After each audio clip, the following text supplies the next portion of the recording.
Pare um momento e ouça esta palavra. Pare o que você está fazendo, pois esta palavra pode curar, transformar, restaurar e edificar a sua vida.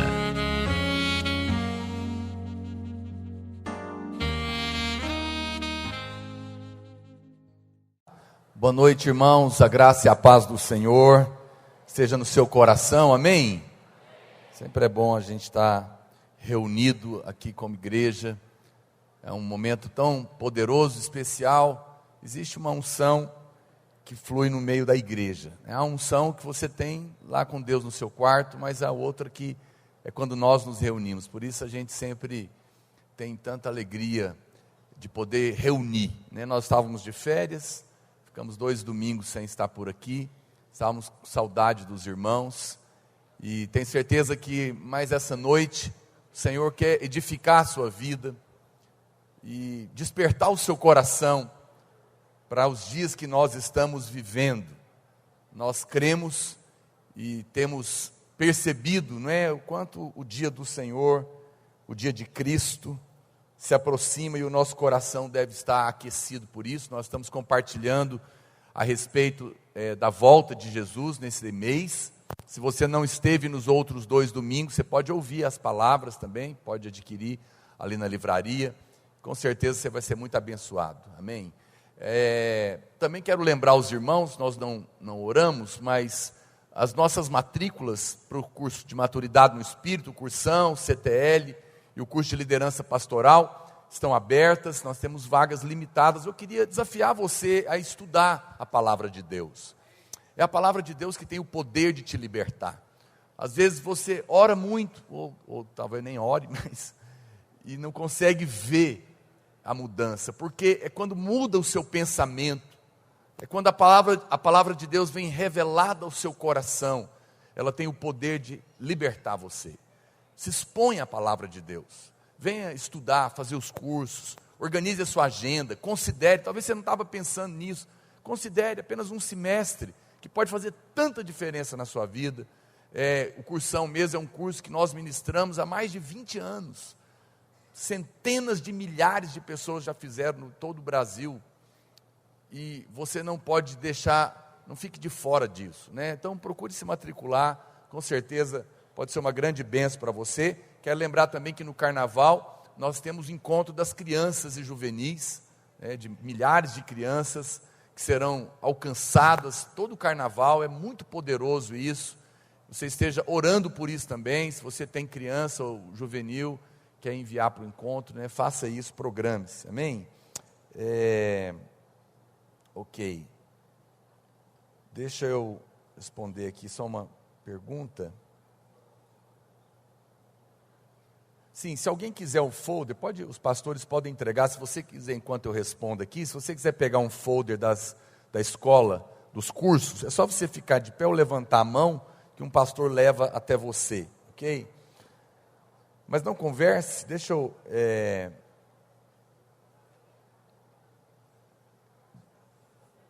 eu responder. Os irmãos têm que mandar as perguntas antes, senão eu não me programo. Ok.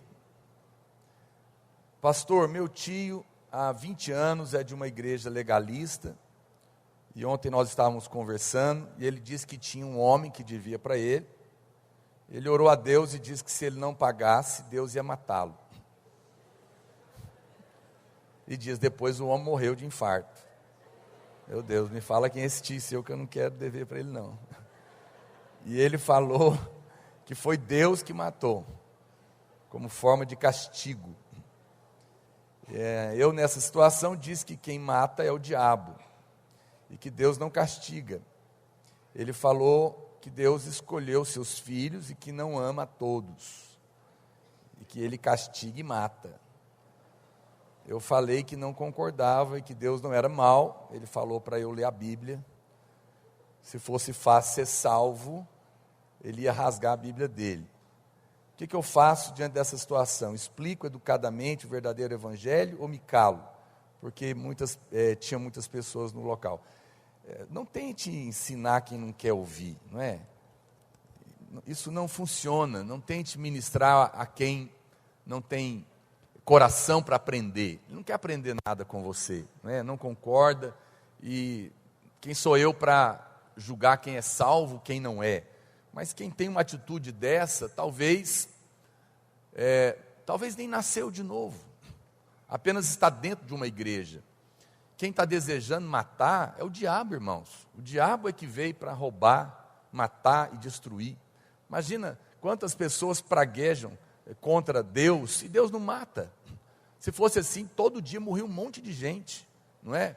Isso é claro que é o diabo que mata. Deus, a Bíblia diz que Deus amou o mundo de tal maneira que deu o seu Filho unigênito para que todo aquele que nele crê não pereça, mas tenha a vida eterna. A Bíblia diz que Deus prova o seu amor para conosco, porque Cristo morreu por nós quando nós ainda éramos inimigos de Deus.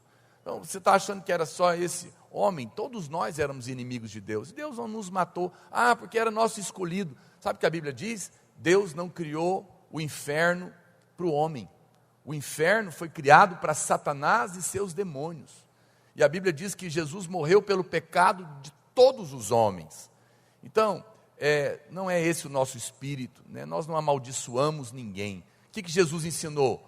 Abençoe aqueles que te amaldiçoam e ore por aqueles que te perseguem. Então, se alguém está devendo você, Jesus mandou amaldiçoar para matar? Não, ele falou para abençoar, porque a nossa luta não é contra carne e sangue, é contra demônios que querem nos roubar. É claro que eles usam pessoas, mas o espírito, né, do seu tio, misericórdia. Então, se cale, não fique querendo falar nada para quem não quer aprender, apenas ore por ele, né, e peça que o Senhor abra os olhos dele, para que ele tenha um outro coração. Mas os irmãos não devem ficar querendo compartilhar com quem não quer ouvir. Compartilhe com aqueles que já estão abertos, querem aprender, querem receber. Quantos estão me entendendo? Digam amém. Glória a Deus por isso. Ok, pastor, eu estava lendo a palavra de Deus, e na história de Jacó, ele engana e mente, é verdade, por isso que ele era Jacó, para o seu pai, pois passou pelo seu irmão Esaú. Se Deus não gosta disso, e porque mesmo assim ele abençoou Jacó, né? Pois é, porque Esaú rejeitou a primogenitura, era dele, mas a Bíblia fala que ele desprezou o que Deus tinha para ele. Eu não estou aqui defendendo mentira e nem trapaça, né? Mas você percebe que na Bíblia tem coisas que são maiores do que outras. E no momento em que Esaú rejeita a bênção da primogenitura, se você conhece a história, não dá para eu ler aqui, ele abre mão, ele ignora. Quantos irmãos não têm rejeitado o favor de Deus, a graça de Deus, porque dizem, isso é coisa para novo convertido. Ele despreza o favor de Deus, ele despreza, você sabe, todas as vezes que você acha que é capaz, então, só estou querendo colocar aqui que o seu foco está no ponto errado, você está com foco na mentira do Jacó. Depois Deus tratou com Jacó, e ele se tornou Israel, amém? Veja, o plano de Deus para ele, no momento em que Deus viu o coração e tinha escolhido abençoar, Deus o fez, e Deus nos abençoa e nós erramos todo dia também. Essa é a graça de Deus, é a graça de Deus para com Jacó e para todos os Jacós que aqui se reúnem. Ninguém fala amém, né? Nós não somos mesmo, está certo, nós somos Israel, aleluia. Nós pode falar amém, mas a gente erra, no entanto Deus nos abençoa, isso é a graça do Senhor, da mesma maneira, mas depois ele tratou com Jacó e trata conosco também. Agora, o que você tem que entender é que o que é grave nesse texto é que Esaú desprezou aquilo que era a bênção de Deus. Eu vou dizer algo para você, não despreze o favor de Deus, não tente merecer, porque quando você tenta merecer, você despreza a graça, que é Deus dando tudo para quem não merece nada. Tem um coração agradecido, tem um coração aberto para receber. Já tentou dar presente para alguém e ela disse, não quero, não preciso, resolvo minha vida por mim mesmo? É horrível, não é? O Senhor quer te abençoar, tem um coração desejoso para receber. Quantos podem dizer amém por isso? Só mais uma aqui. Pastor, na época em que o senhor estava desempregado, quando eu me converti, né? Meu testemunho, para quem não conhece, realmente passei por um tempo assim, longo. Qual era a sua atitude em relação à procura de emprego? O Senhor mandava currículo para as empresas? O que eu devo fazer nesse tempo de espera, além de crer? Claro, sim, a fé, ela não é porque eu estou crendo que eu tenho que ficar trancado dentro de casa, não é? Parado esperando alguém bater na porta e me oferecer um emprego. Não, eu mandava currículos, eu procurava pessoas, divulgava, perguntava se alguém sabia, mas não era porque eu não estava crendo, pelo contrário, é porque eu cria que Deus ia abrir a porta que eu estava batendo nelas. Eu estava orando, e eu estava dizendo: Senhor me ama, o justo vai comer do trabalho das suas mãos, não vai mendigar o pão. Então o Senhor tem um trabalho para mim, para eu sustentar a minha família, porque eu sou justo, e eu creio nisso, creio na tua bênção. Eu estava orando dentro da minha casa, então, quando eu terminava de orar, eu ia bater nas portas, até que uma se abriu, na hora de Deus, no tempo de Deus, que Deus tinha para mim. Então não é errado você orar e agir, não é? Mas você, ao ir procurar o emprego, eu não estava ansioso ou confiando, às vezes sim, né? Foi um caminho de aprendizado, por isso que talvez demorou, Deus estava me ensinando. Mas você não deve ir debaixo de ansiedade, você deve ir confiando que Deus vai abrir a porta certa para você. Então, a mesma maneira, você ora para casar, e você tem que conhecer pessoas. Ninguém diz amém? Eu estava orando hoje pela Holy Fest, falando isso para Deus: Senhor, que esse tempo seja de comunhão, mas também que muitos casamentos comecem, muitos relacionamentos apareçam nesse tempo de comunhão. Você é jovem, você não pode orar e achar que vai ficar em casa. Não, percebe quem está me entendendo? A fé, ela é operante, porém, olha para cá, sempre no descanso de Deus. Amém? Quantos dizem amém? Crendo que é amado, que o Senhor vai cuidar de você. Amém? Ok, o irmão está perguntando como a videira começou. Como videira mesmo, nós começamos, já existia a igreja, nós éramos uma congregação de uma outra denominação, reunimos há 2 anos, começou lá na minha casa. Eu morava aqui no Jardim América, e as 3 primeiras reuniões, foi em 1997, nós éramos 50 irmãos, e 8 células, que reuniu ali na garagem. Nós não tínhamos local, começamos ali 3 reuniões, e depois alugamos um barracão, aqui pertinho, no Jardim América, e dali nós começamos. E 2 anos depois, nós nos tornamos videira. Nessa altura, eu não sei, talvez uns 1000 e poucos irmãos já estavam congregando, desde 99. Depois você pode descobrir aí com detalhes a nossa história, que é muita graça de Deus, irmãos. Acreditem em mim, nós jamais planejamos nada do que nós somos hoje, porque o Senhor nos alcança, e tudo é pela graça de Deus. Amém? Glória a Deus. Eu gostaria da sua atenção, então. Nós vamos tratar de um assunto hoje, capítulo 12 de Apocalipse, que é um capítulo que a maioria dos pregadores fogem dele. Eles não gostam de compartilhar o capítulo pela sua dificuldade. No entanto, nós queremos mergulhar na palavra de Deus, porque toda a palavra de Deus é poderosa para tocar em nós, edificar a nossa vida e nos transformar. Quantos podem dizer amém? E esse assunto que nós vamos tratar hoje a respeito do arrebatamento, olha para cá, não converse agora, não mexa no celular, nem na revista. É importante você prestar muita atenção, para você acompanhar o raciocínio. Você não pode ter a sua fé apenas naquela coisa assim: não, eu já creio nisso, não precisa me explicar nada.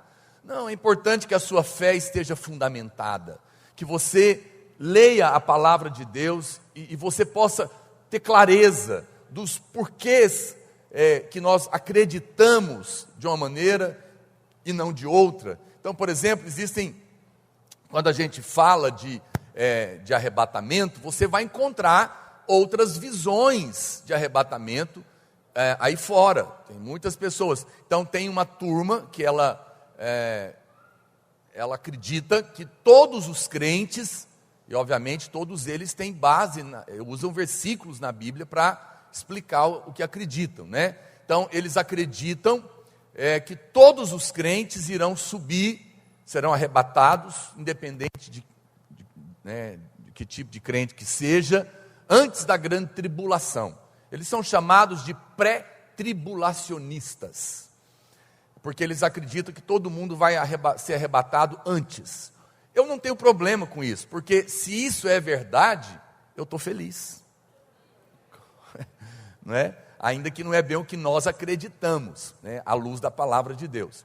Tem uma outra turma que acredita que eles são minoria, mas são pessoas que escrevem muito sabido, então eles acabam tendo muitos livros, então tem uma posição também, que eles acreditam que todos os crentes que estiverem vivos vão passar pela grande tribulação, e serão levados só no final, né, depois da grande tribulação. Bom, também é ruim, mas no final eles acreditam que todo mundo vai. Então tá bom também, não tão bom quanto o outro, mas né? Mas e nós, pastor? Nós cremos no quê? Nós estamos no quê? Né? Nós acreditamos à luz da palavra de Deus, e é isso que nós vamos compartilhar, que uma parte da igreja, que a volta de Jesus, ela tem dois momentos, e que uma parte da igreja, que é chamada na Bíblia, em Apocalipse, dos crentes vencedores, serão arrebatados antes da grande tribulação. E a outra parte que ficar, irá passar pela grande tribulação. Será guardado do juízo de Deus, mas não será guardado da perseguição do anticristo. E muitos crentes serão presos e mortos nessa época, não é? E então Jesus vai voltar.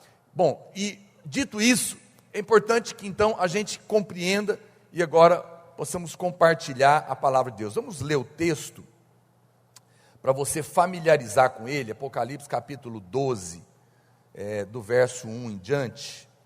Vou ler aqui na minha Bíblia. Acompanhe, por favor, preste atenção. Esse é o texto que a gente vai compartilhar. A mulher e o dragão, e vamos falar do filho varão. Viu-se grande sinal no céu, a saber, uma mulher vestida do sol. Eu quero que, enquanto você lê, imagina a cena. Você tem que ler a Bíblia e deixar a sua imaginação fluir. Então, preste atenção que a Bíblia está dizendo que é um sinal. Diga comigo, um sinal.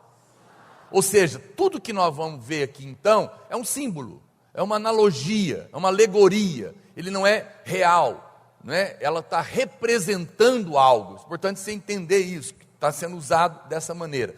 Viu-se um grande sinal no céu. Qual que era esse sinal? A saber, uma mulher vestida do sol, com a lua debaixo dos pés, tinha uma lua debaixo do pé dela, e uma coroa. Ela estava vestida de sol, com uma lua debaixo dos pés, e uma coroa de 12 estrelas na cabeça, não é? Que, achando-se grávida, grita com as dores de parto, sofrendo tormentos para dar à luz.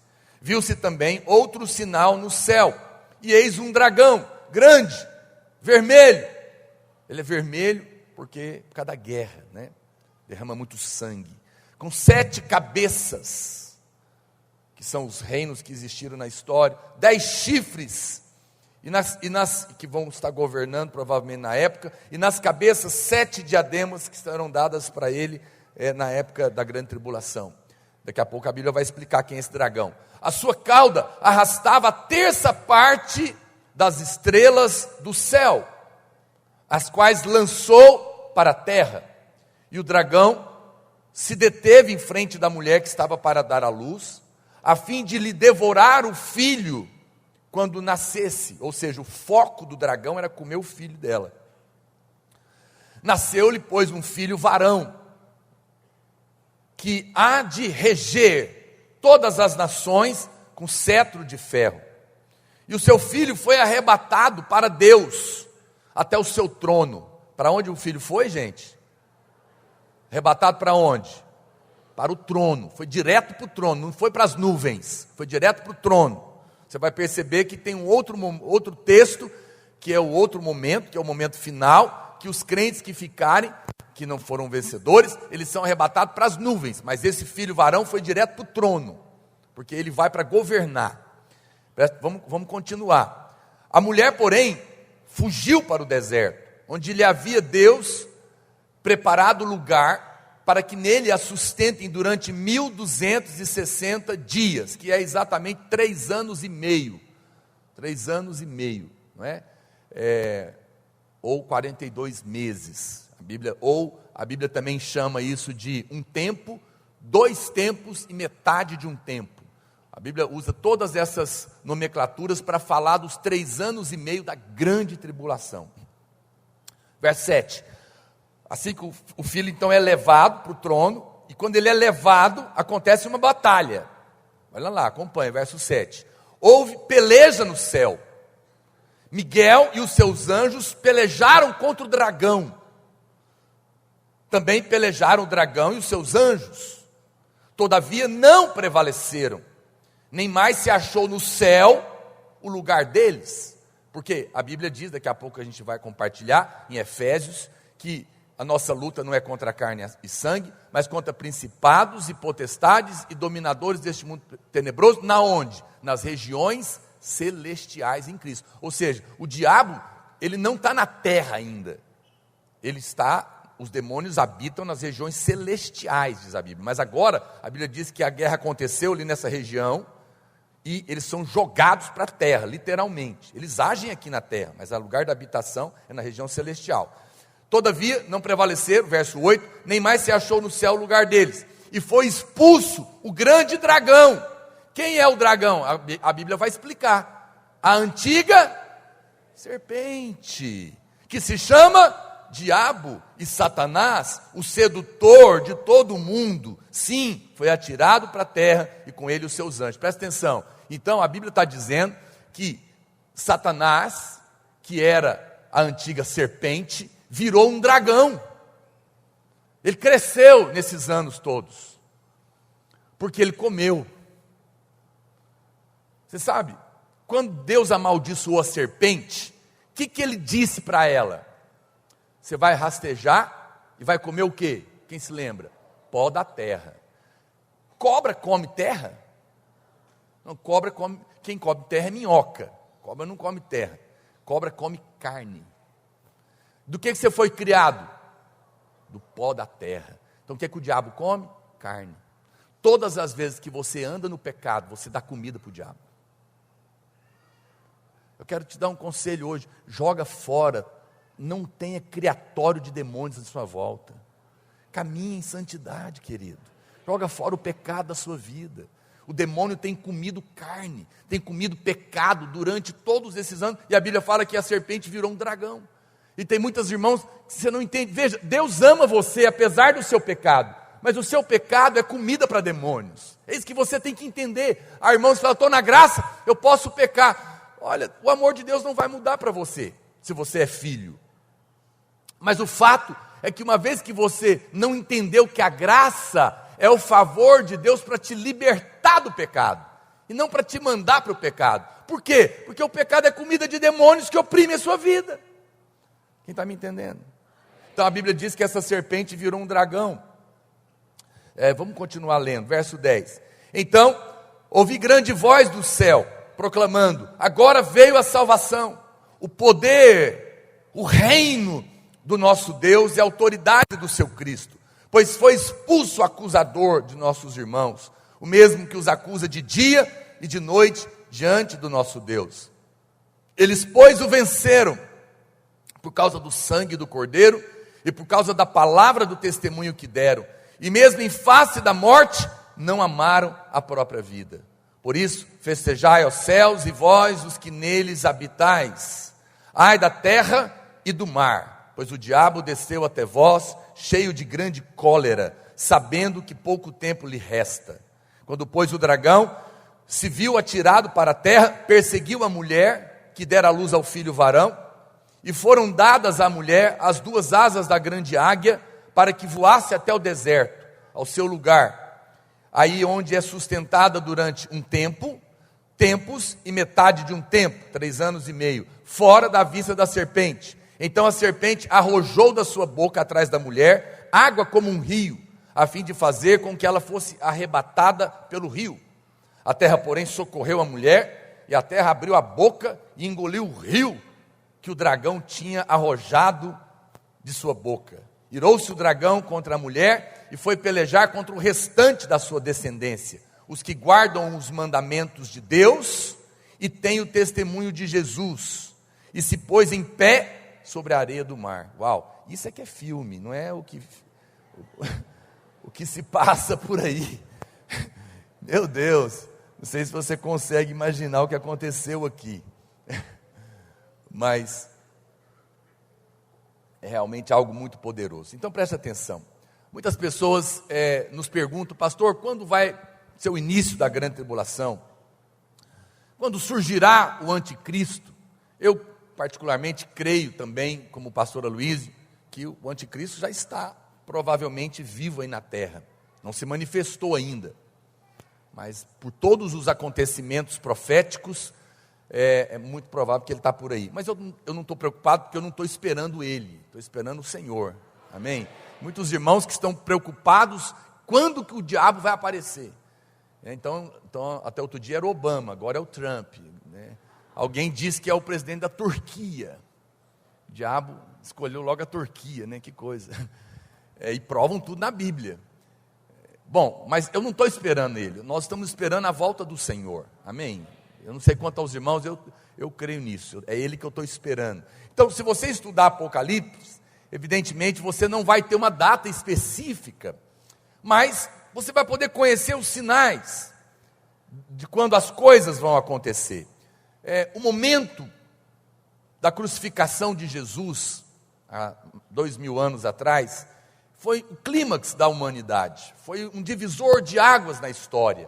A morte do Senhor na cruz foi, com certeza, o momento mais importante e crucial da história da humanidade. Dividiu a história no meio, mudou a nossa vida, mudou a possibilidade de transformação do homem. Mas a palavra de Deus revela que também a humanidade ainda vai chegar a um outro ponto crucial, porque Jesus vai voltar, haverá um momento crucial novamente. E quando a gente estuda Apocalipse, esse livro ele é dividido praticamente em duas partes. Toda a história, toda a visão profética de Apocalipse, lembrando você que Apocalipse não é um livro de história, tá bom? Ele não está contando o que aconteceu, é um livro profético, é um livro que vai acontecer. Então, ele narra tudo do capítulo 1 até o 11. O capítulo 11 acabou, mas aí vem o 12, porque a partir do 12, o Senhor agora vai dar detalhes e vai mostrar coisas que não tinham sido mostradas até o capítulo 11. Por isso é como se ele rebobinasse e começasse de novo a história profética, mostrando a profecia, só que agora mostrando detalhes. E é por isso que nós temos que entender isso. Os fatos aqui agora passam a ser especial. E aqui há uma descrição especial no capítulo 12. Como eu já falei, até o 11 é o momento, e depois ele volta a falar. Mas no capítulo 12, é como o Senhor começasse novamente. E a gente vai começar a perceber que no capítulo 12, que os símbolos se tornaram totalmente diferentes dos outros que tinham. E a primeira coisa que aparece, então, no verso 1, que a gente precisa entender, pode voltar para lá, capítulo 12, verso 1, é que tinha uma mulher e o seu filho varão. Viu-se um grande sinal no céu, a saber, uma mulher, vestida do sol, com a lua debaixo dos pés e uma coroa de 12 estrelas na cabeça. Então a primeira coisa que a gente tem que entender é o que significa a mulher. A primeira coisa que nós temos que definir. E é muito importante você entender que você não pode explicar Apocalipse à luz de livros. Não, é um princípio muito importante da hermenêutica, da exegese bíblica, é que a Bíblia explica a Bíblia. A própria Bíblia tem que explicar ela mesma, com outros textos, para que você tenha segurança.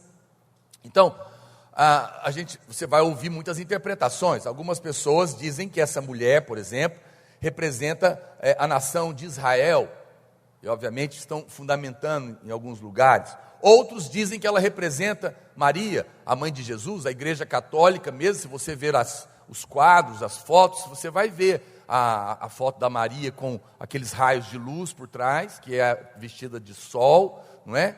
Com o pé iluminado, porque está com a lua debaixo dos pés, e a coroa na cabeça, porque eles acreditam que essa mulher de Apocalipse é Maria, a mãe de Jesus. Então, há inúmeras interpretações, mas antes da gente avançar nelas, nós precisamos pisar e concordar num solo seguro.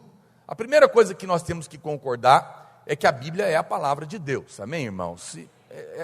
Ela como palavra de Deus é que nos dá essa segurança para avaliar. A segunda é que nós acreditamos que Apocalipse capítulo 12, como toda a Bíblia, é inspirado pelo Espírito Santo. É palavra de Deus inspirada por Deus. Isso é fundamental. Mas o terceiro ponto é que aqui é um simbolismo. E essa passagem, ela é uma passagem obscura, porque ela está tratando de uma analogia. Então nós precisamos de outra passagem da palavra de Deus, mais clara, para que nós possamos interpretar. Nós precisamos da palavra de Deus para interpretar ela mesma como esse princípio. E a outra pergunta, nós vamos falar de cada uma dessas partes. A outra pergunta é: quem é o filho varão? A Bíblia, nesse próprio capítulo, ela fala quem é o filho varão. No verso 5, por exemplo, coloca o verso 5. Ela diz o quê? Nasceu-lhe, pois, um filho varão, que há de reger todas as nações com cetro de ferro. E esse seu filho foi arrebatado para Deus até o seu trono. Então, esse filho é alguém que vai reger as nações com cetro de ferro. A própria Bíblia está colocando aqui. A Bíblia dá a definição desse filho varão. Nós não precisamos fazer nenhuma especulação. E a definição é essa. E foi o apóstolo João que escreveu o livro de Apocalipse. Então, quando você lê o livro de Apocalipse, você tem que entender a linguagem que ele está usando. E se você quiser interpretar e entender, você precisa compreender isso. Então a primeira pergunta que nós fazemos é: pastor, tem algum outro lugar na Bíblia que fala a respeito do filho varão, ou fala de alguém que vai reger as nações com cetro de ferro? Sim, esse texto de alguém que vai reger as nações com cetro de ferro, depois da grande tribulação, aparece mais 2 vezes, aqui mesmo no livro de Apocalipse. O primeiro lugar que aparece, está lá em Apocalipse capítulo 19, verso 15, vamos ler.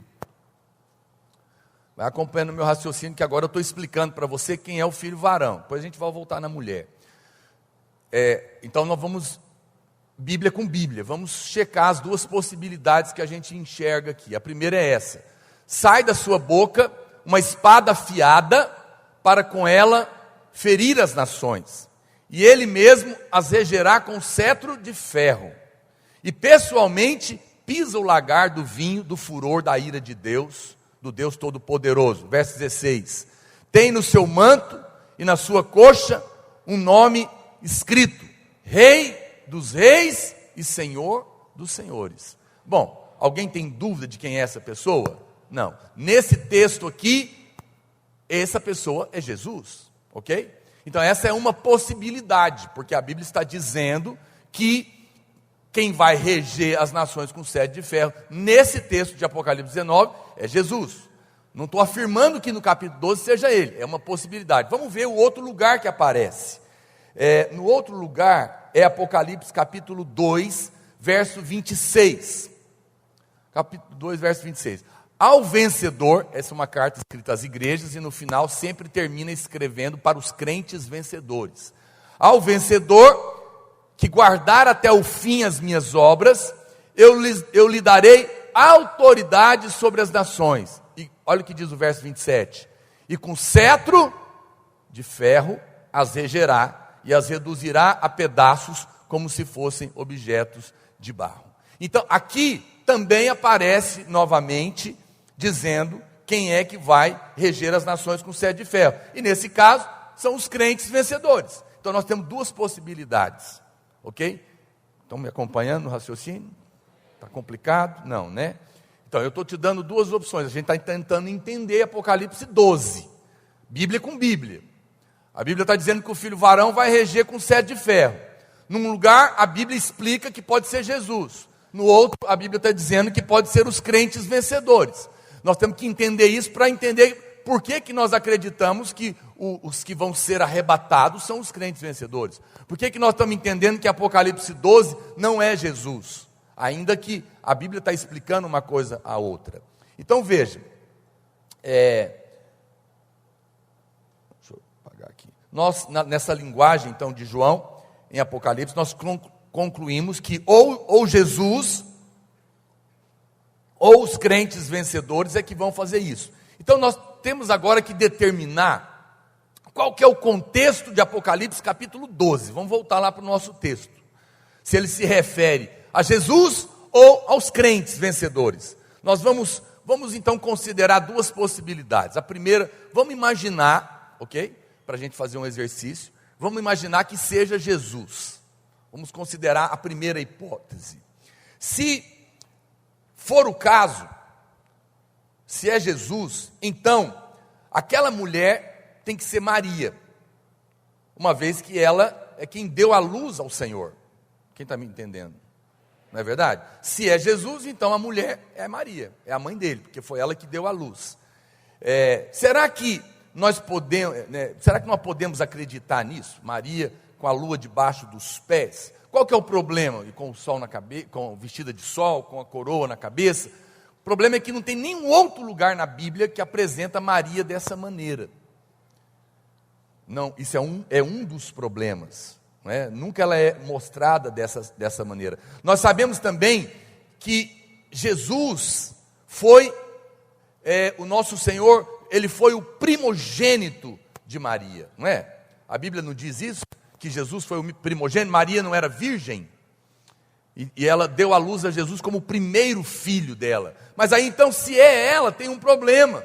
Porque essa mulher no capítulo 12, já teve outros filhos antes de ter esse filho.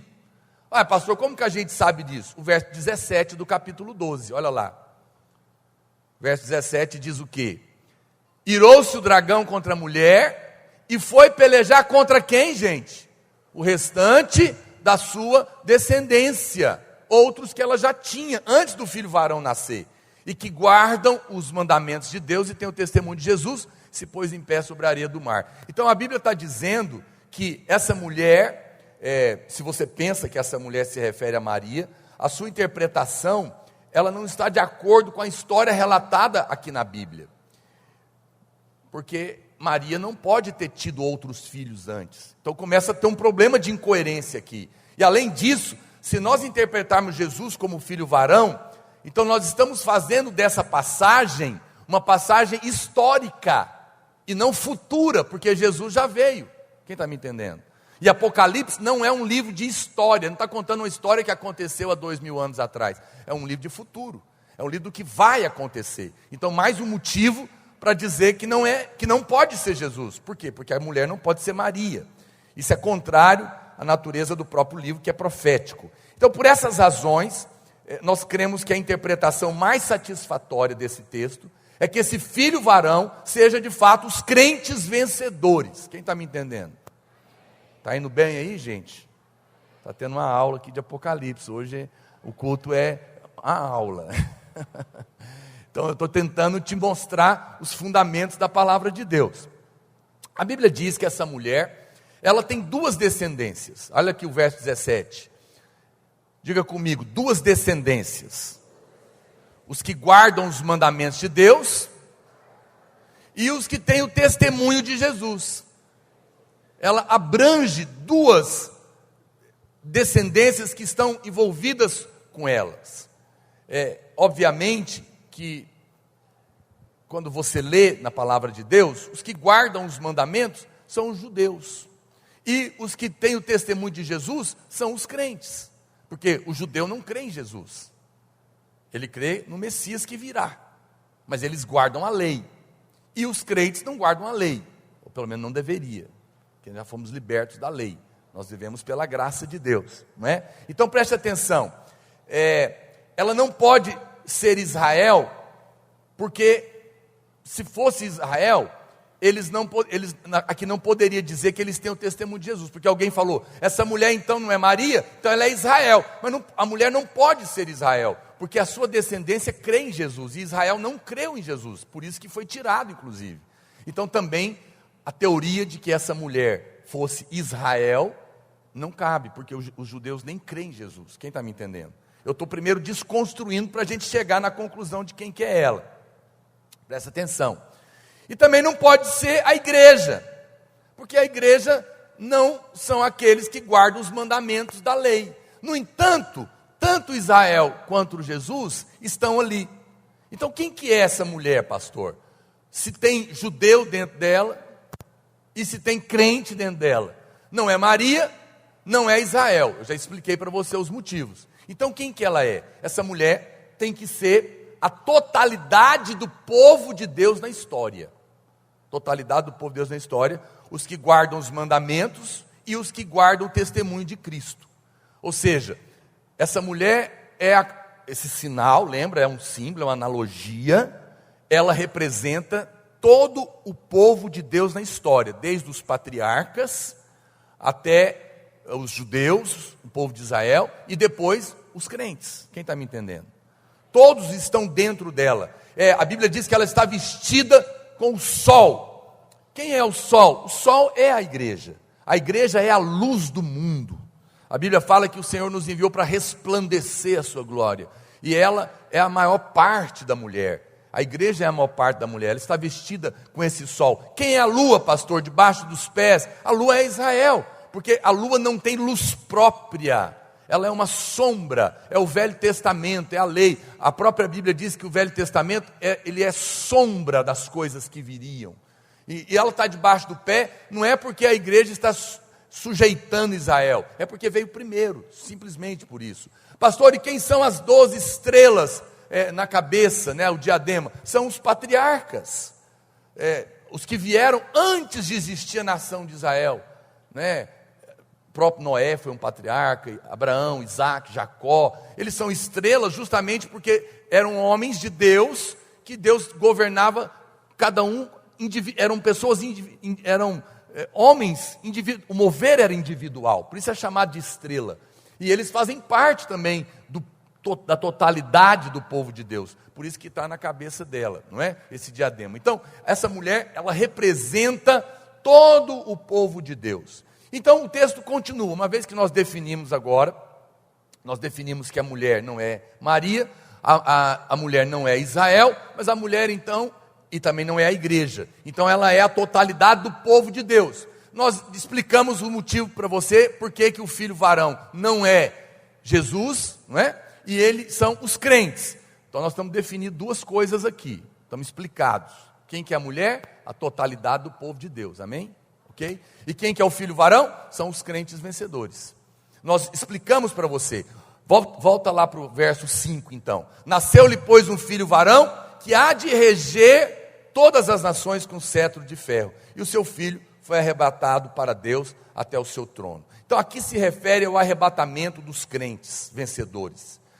Se você quer uma passagem clara sobre o arrebatamento, você não deve se ater em Apocalipse capítulo 4. Muitas pessoas, elas querem interpretar o arrebatamento a partir do capítulo 4. Lá, no capítulo 4, verso 1, a Bíblia diz que Deus fala com João, o apóstolo, que vai escrever, João, sobe para aqui. E muitos dizem que quando ele diz, João, sobe para aqui, é toda a igreja que está subindo. Mas isso é forçar muito a interpretação, porque a Bíblia não disse isso. Diz que Deus chamou apenas João. O João foi levado para ter visão e escrever. Então é muita forçação dizer que ali está falando de Apocalipse, né, do arrebatamento, melhor dizendo. Não é. O texto que fala sobre o arrebatamento dos santos é Apocalipse capítulo 12, verso 5. E ali nos é dito que esse filho foi arrebatado para Deus até o seu trono. Também nós podemos ver que depois do arrebatamento dos santos, acontece algumas coisas nas regiões celestes. Nós vimos que o verso 7 e 8, que houve peleja no céu, que Miguel e os seus anjos pelejaram contra o dragão, também pelejaram o dragão e os seus anjos, não prevaleceram, nem mais se achou no lugar entre eles. E o verso 12 também diz isso: festejai aos céus, e vós os que neles habitais, ai da terra e do mar, porque o diabo desceu até vós, cheio de grande cólera, sabendo que pouco tempo lhe resta. Ok, então preste atenção. Depois do arrebatamento, acontece uma batalha no céu. Aqui tem um ponto crucial da história. O resultado, a Bíblia diz, dessa batalha, é que Satanás e os seus anjos caídos agora, eles são lançados para a terra. Veja, se esse filho varão se refere a Jesus, então ser arrebatado significava a ascensão dele. Isso significava que após a sua ascensão, o diabo teria sido lançado para a terra. Mas já expliquei para você que lá em Efésios, no capítulo 6, coloca lá para mim, verso 12, diz que o diabo não foi lançado para a terra, porque a nossa luta não é contra o sangue e a carne, e sim contra principados e potestades, contra os dominadores deste mundo tenebroso, contra as forças espirituais do mal, na onde? Nas regiões celestes. Efésios continua valendo. É Bíblia, não mudou. O diabo e os seus demônios habitam nas regiões celestiais. Eles ainda não estão na terra. Isso vai mudar quando os vencedores forem arrebatados. Aí Efésios cessa e passa a valer a profecia de Apocalipse, que vai estar encerrando essa conclusão. Mas até agora não.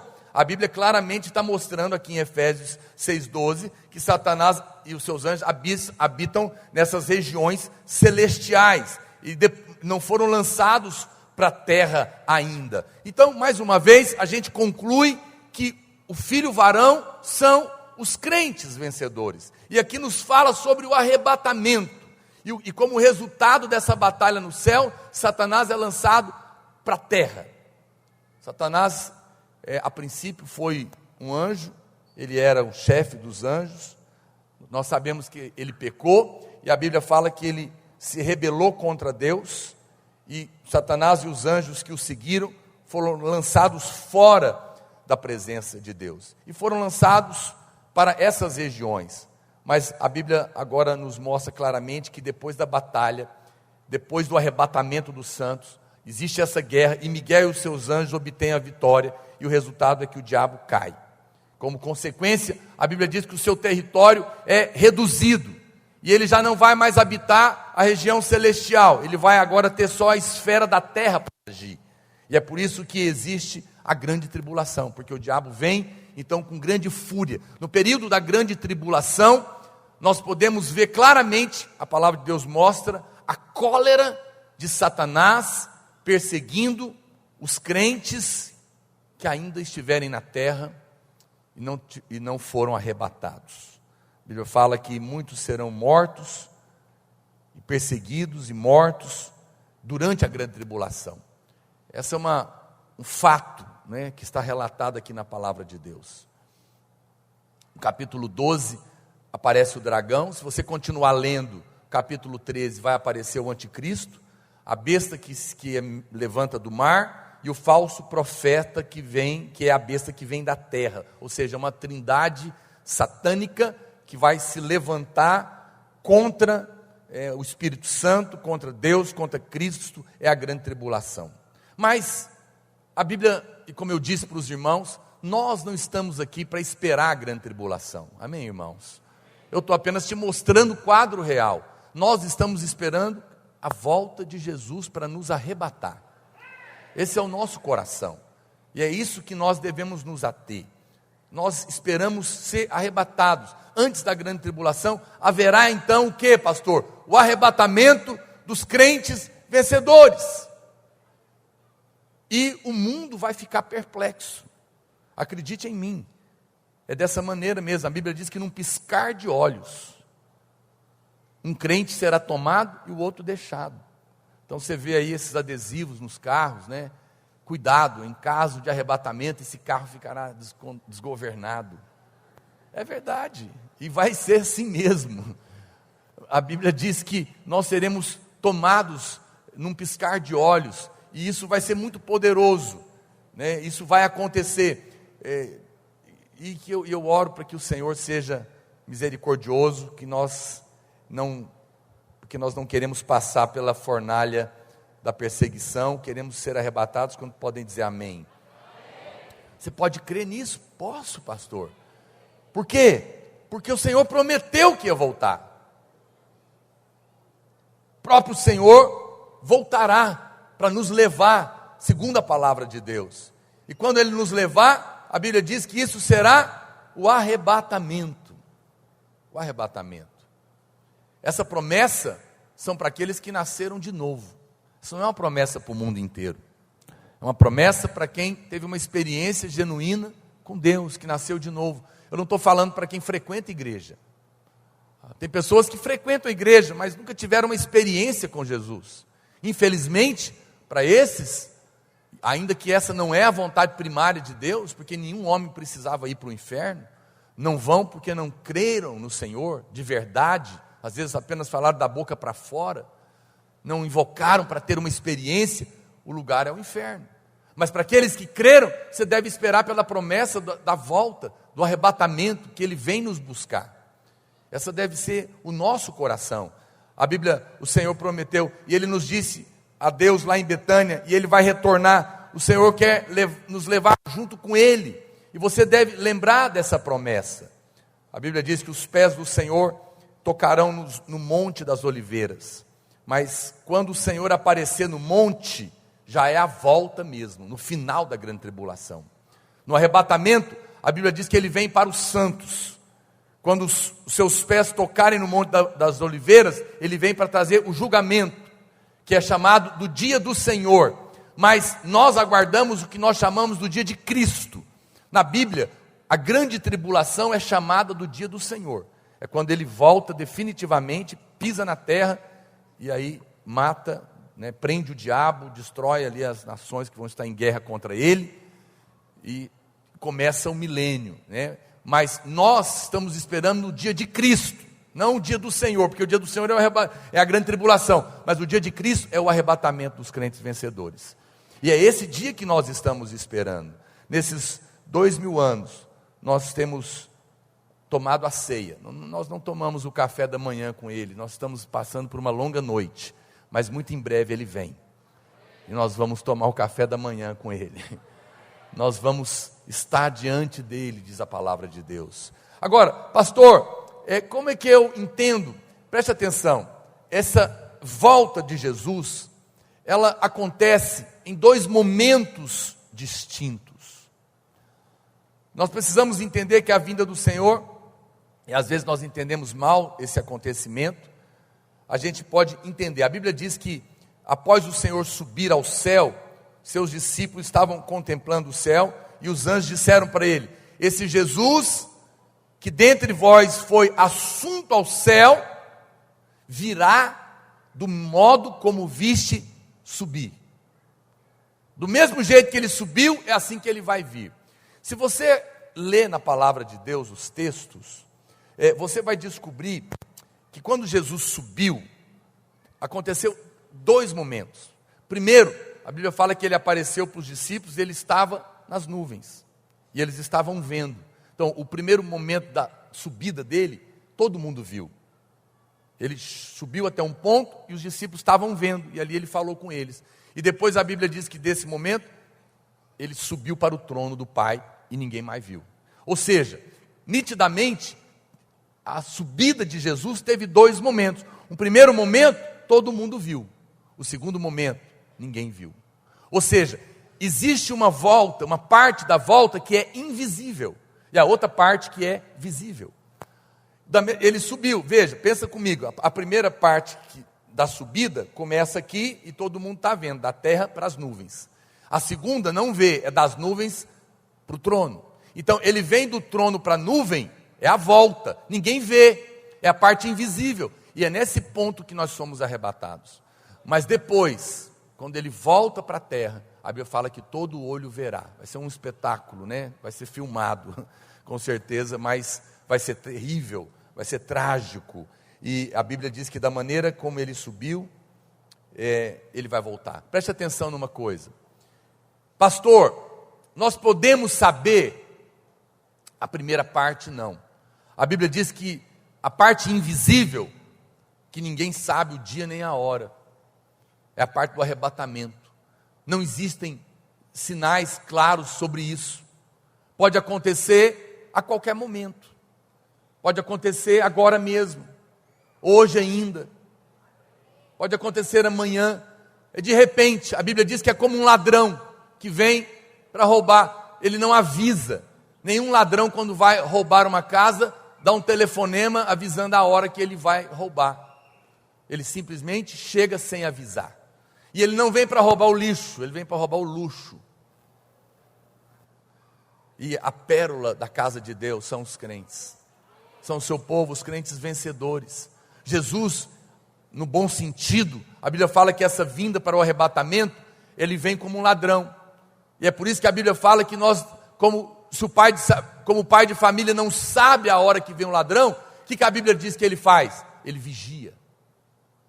Ele fica atento. Ele está aguardando, ele está pronto. Olha para cá, meu irmão, vou falar uma coisa séria para você.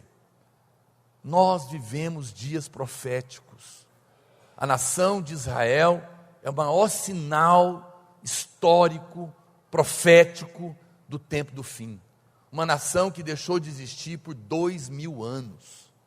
É um milagre que uma nação volte a existir, restaure a língua e cumpra as condições para o restante da profecia das 70 semanas, da última semana das 70 semanas de Daniel, que parou. Quando Israel, toda a profecia do fim que Jesus fala, é uma profecia na Bíblia, não vou entrar nela para não fazer confusão na sua cabeça, é chamada das 70 semanas de Daniel.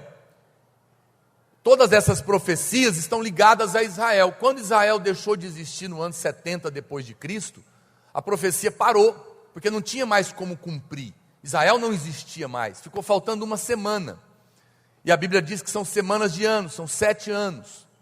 Ficou faltando 7 anos da profecia. Para que esses últimos 7 anos acontecesse, Israel tinha que voltar a existir.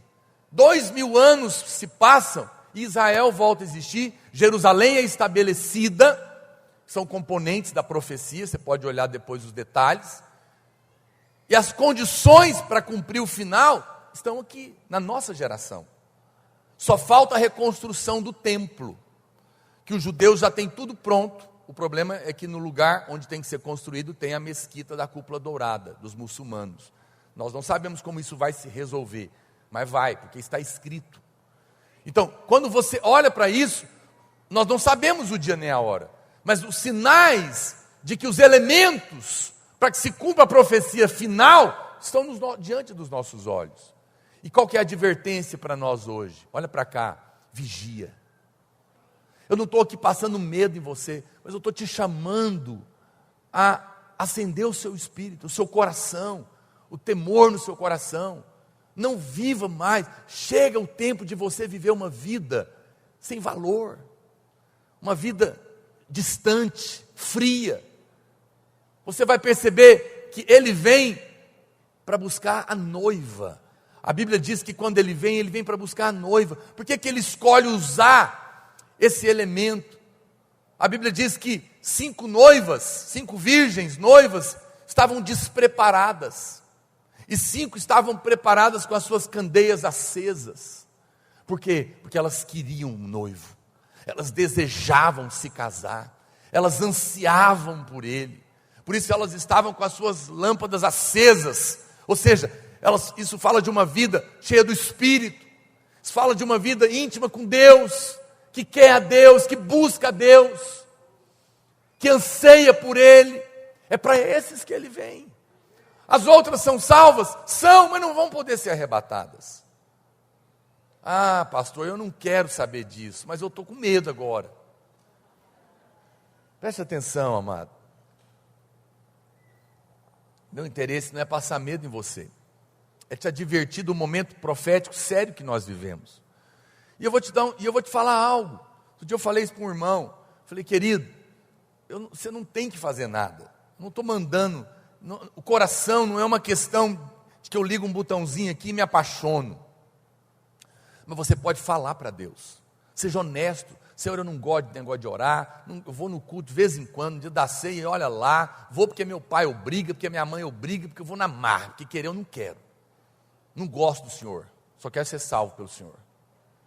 Ah, pastor, eu não tenho coragem de falar isso não. Fala, mas fala mais. Fala, Deus, mas muda o meu coração. Conquista o meu coração. Eu não consigo, eu não tenho paixão, não tenho vontade. Confesso, reconheço que eu estou louco para ir para o pecado, mas eu sei que pecado é comida de demônio. Por outro lado, eu quero, mas ao mesmo tempo eu não quero. Mas eu não consigo, me dá da sua graça. Atrai o meu coração para o Senhor. Gera fome em mim pela tua palavra. Eu quero ter minha candeia acesa, Deus. Chega de viver uma vida de crente rasa. Eu não consigo por mim, mas o Senhor move o meu coração. Deus ama a oração honesta. Se você falar para Deus que você está frio, que você não quer, mas que você deseja que Ele faça um milagre, Ele vai conquistar o seu coração. Quando Apocalipse, a Bíblia fala, eis que estou à porta e bato. Se alguém abrir a porta do coração, eu vou entrar e vou ceiar com você. Esse texto não é para incrédulo não, tem gente que acha que a Bíblia está falando para quem não é crente. Não, é um santo paradoxo, porque o Senhor está na sua vida, mas Ele está batendo no seu coração, porque Ele quer ter intimidade com você. Você apenas se abre. Você apenas se abre e diz para Ele, eu quero que isso mude. E você vai começar a perceber que algo vai acontecer no seu coração. Que você vai começar a sentir desejos que você não tinha antes. Porque é Deus que opera em nós o seu querer e o seu realizar. Se você deseja estar entre aqueles que vão subir, seja uma noiva apaixonada. Deixa o Senhor mover no seu coração. Amém, irmãos? Mas a Bíblia então diz que Ele virá como a estrela da manhã. A estrela da manhã, ela nasce um pouquinho antes do sol. Você sabe, quando ele vier, como o sol da justiça, ele vem e pisa na terra, é no final da grande tribulação. Não importa se você é crente preguiçoso ou não, quando o sol nascer, no final da grande tribulação, todo mundo vai ser afetado. Mas se você quer ver a estrela da manhã, os preguiçosos não vão ver a estrela da manhã, porque ela é antes do sol nascer. Eu não estou falando que você tem que acordar às 5 horas da manhã para orar, não, me entenda.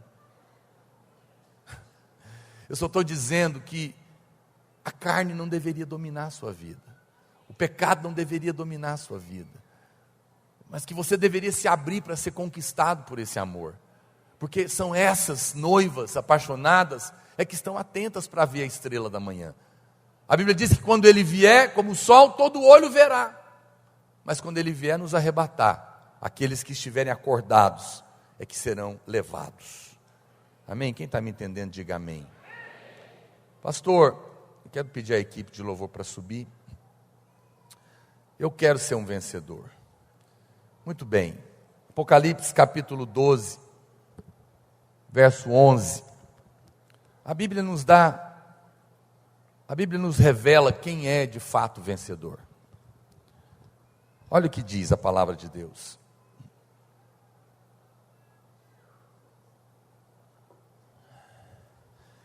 Eles, pois, o venceram por causa do sangue do Cordeiro e por causa da palavra do testemunho que deram. E mesmo em face da morte, não amaram a própria vida. Quem é o vencedor? Olha para cá, preste atenção, que vai ser arrebatado. A Bíblia não está dizendo que o vencedor não é aquele crente perfeito, que nunca peca, que nunca erra. Não, a Bíblia não disse isso. Ele, em primeiro lugar, quem foi que venceu o diabo, irmãos? Qual que é a primeira coisa que a Bíblia está dizendo? Venceram por causa do quê? Sangue do Cordeiro. Você sabe quem é o vencedor em primeiro lugar? O vencedor é aquele que sabe que está debaixo do sangue de Jesus. Sabe que é perdoado. Sabe que é justo, porque Jesus se tornou a justiça dele. Essa pessoa tem consciência disso. Ele não está confiante na sua performance, no que ele é capaz de fazer. Ele não confia no que ele faz. Ele confia no que ele fez. Ele confia em Cristo. Ele sabe que nele mesmo há falhas, há erros que nós cometemos todos os dias. Nenhum homem jamais estaria qualificado para reinar, para ser vencedor em si mesmo. A Bíblia fala em primeiro lugar que eles venceram por causa do sangue. Você vai ser vencedor no momento que você crê nisso. Eu errei, mas o sangue de Jesus me lava. O sangue de Jesus me purifica. Eu errei mesmo, cometo erros, mas eu estou debaixo da justiça de Cristo. Quem está debaixo do sangue, quando ele tem um problema, ele não fica procurando a brecha. Muitos irmãos, quando ficam doentes, perdem o emprego, têm um problema grave, o que eles fazem? Onde será que está o problema? Onde que eu errei? Onde que será que está a brecha? Será que é maldição hereditária? Será que é porque o meu pai enche a cara? Será que é maldição na minha família? Não, amados. Quando você errar, apenas diga: Senhor, me perdoa, eu creio que eu estou lavado pelo sangue do Cordeiro. Eu recebo o seu perdão. Eu recebo, eu sou perdoado. Eu sou perdoado. E crê que o Senhor vai fazer com que tudo coopere para o seu bem. Vai transformar a maldição em bênção. Você está passando por uma situação, não deixa o diabo te acusar. Você está passando, você perdeu o seu emprego, você fez algo que não devia, não sei, alguma coisa te aconteceu. Em vez de você ficar procurando, apenas diga: eu sou justo, eu sou perdoado e eu sou amado. E eu só quero ver o que Deus vai fazer por mim nessa situação. Eu não mereço, é de graça. Eu sei, eu estou entre aqueles que amam o Senhor, porque Ele me amou primeiro. Por isso Ele vai fazer com que tudo coopere para o meu bem. Eu não estou entendendo agora, eu não consigo compreender, mais tarde talvez eu compreenda. Mas eu só quero ver o que o meu Pai vai fazer por mim. Eu vou esperar. Você não precisa desesperar. A Bíblia fala que esse é o que vence. É aquele que rejeita a culpa. Pastor, mas eu errei mesmo. O sangue te lava a si mesmo. Eu errei 10 vezes. Ele é para toda a vida. Você precisa ter essa posição de fé, essa posição de justo, para que você na hora da luta saiba que é amado e que é perdoado. Mas em segundo lugar, a Bíblia diz que eles o venceram, não apenas pelo sangue, mas por causa da palavra do testemunho que deram. Qual é essa palavra?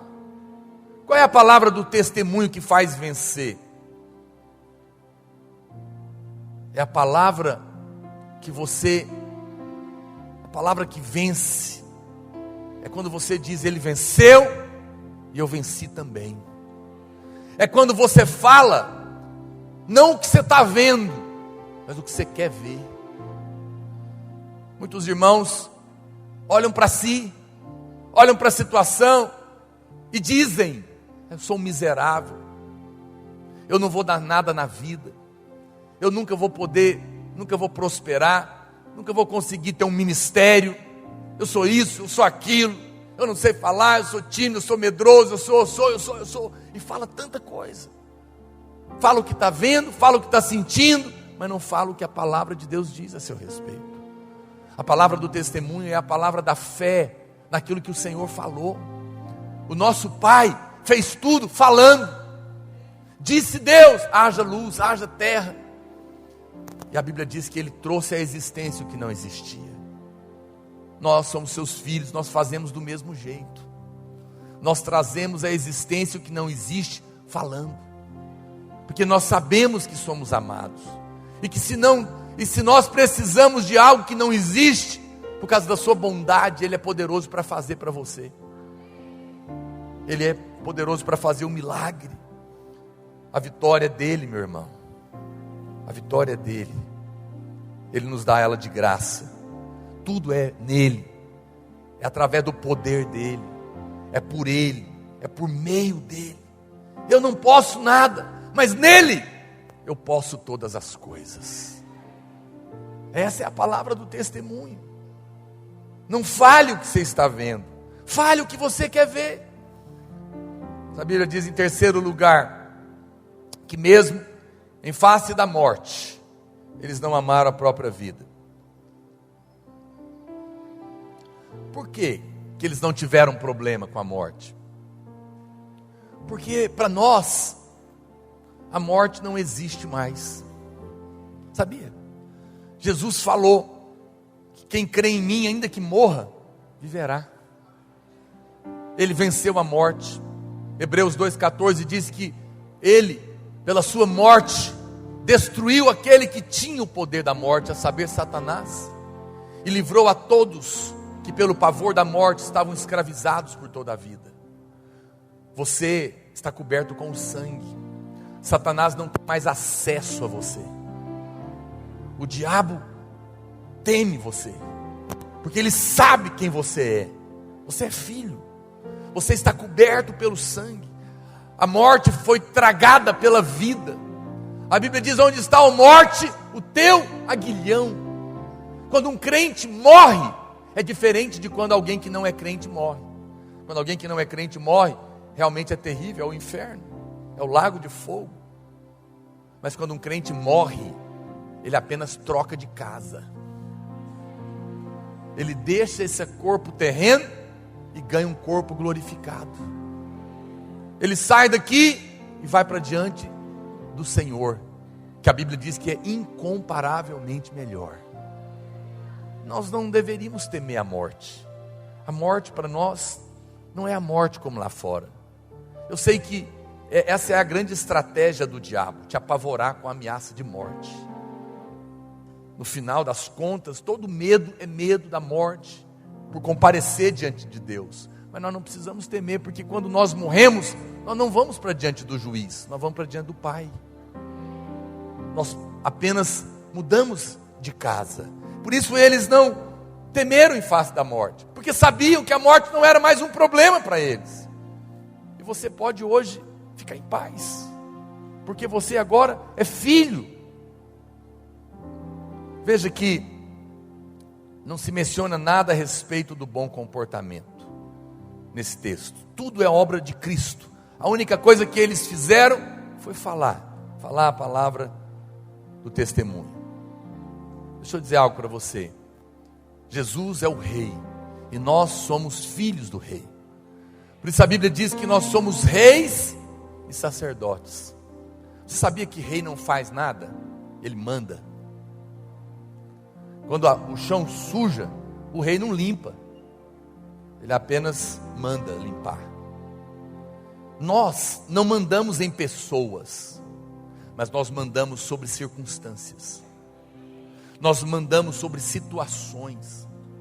Nós liberamos ordens, porque nós somos reis e sacerdotes. No momento que você entender isso, você não precisa você fazer, você manda.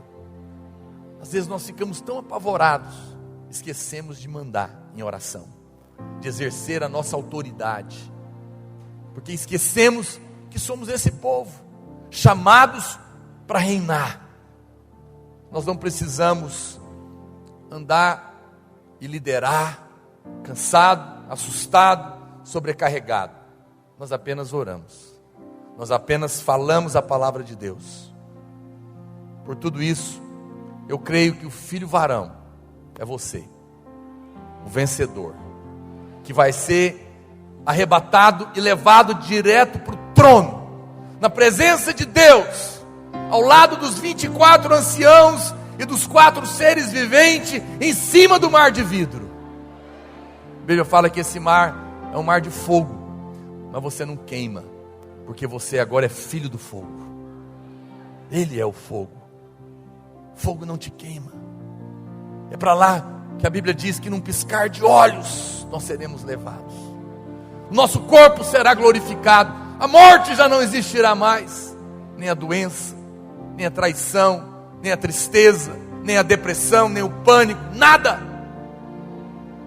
Isso deve encher o nosso coração.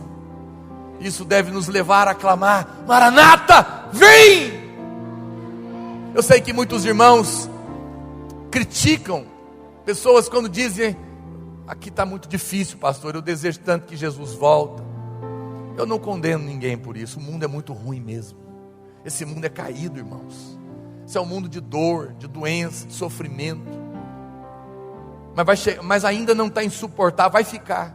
E é nessa hora você vai ver os irmãos clamarem. É nessa hora que Ele vem. Mas também nós podemos deixar que Ele conquiste o nosso coração, que nós possamos desejar. Que você esteja entre aqueles que anseiam pela vinda do Senhor, e creia que está entre aqueles que nele são mais do que vencedores. Lembra, não é a sua força, é Ele que vai fazer. Lembra, o vencedor não é o crente perfeito que não erra, é aquele que crê, que é justo em Cristo, confia na graça e deixa a graça mover na sua vida e transformar o que você não é capaz, e responde a ela no momento que ela vai movendo no seu coração, e fala aquilo que a palavra de Deus fala. Não fala mais o que você está vendo, fala o que você quer ver. Deixa o Senhor usar a sua vida. Eu gostaria de convidar você para ficar de pé e vamos cantar essa música juntos novamente. Eu gostaria que você, de todo o seu coração, pudesse dizer para Ele: vem. Seja muito mais edificado com as milhares de palavras que temos disponíveis para você. Entre em contato conosco e peça a sua.